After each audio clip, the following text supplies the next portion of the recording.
yang ditabuh untuk mencari anak ini pecah, artinya sang anak yang sedang dicari ini sudah dalam keadaan tidak bernyawa.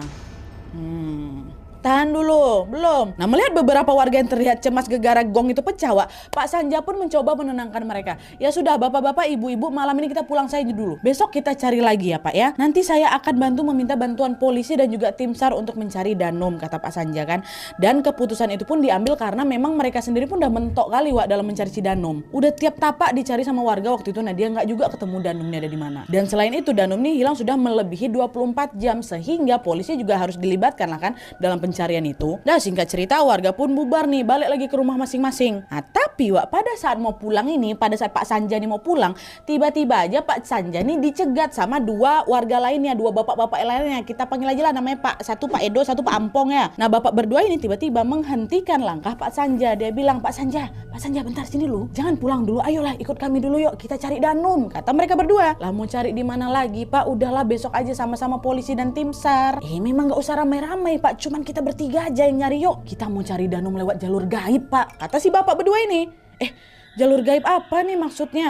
Nah, disitulah Wak, mereka menyampaikan keinginan mereka untuk mencari keberadaan Danom dengan bermain jelangkung.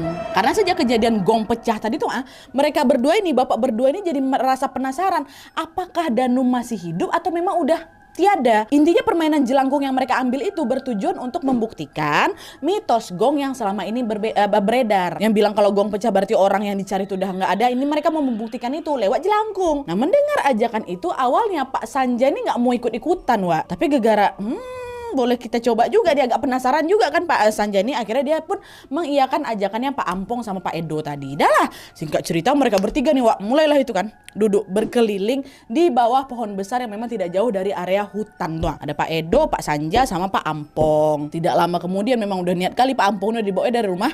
Pak Ampong pun mengeluarkan boneka jelangkung yang bagian bawahnya sudah diikatkan dengan sebuah pulpen. Aduh, aku merinding lagi lah soal jelangkung. Ini veteran KW juga tahu lah soal jelangkung yang pernah aku ceritain itu kan, Pak. Oke, lanjut. Nah, di bawah jelangkung tuh mereka ada taruh kertas tuh kan, yang kayak biasa lah kalau misalnya orang mau main apa kan kayak gitu, bisa kebayang ya kalian. Nah, nggak lama kemudian mereka bertiga pun membacakan mantra untuk memanggil jelangkung. Jelangkung, jelangkung, di sini ada pesta, datang nyebut bulan tak datang, kata diulang-ulang.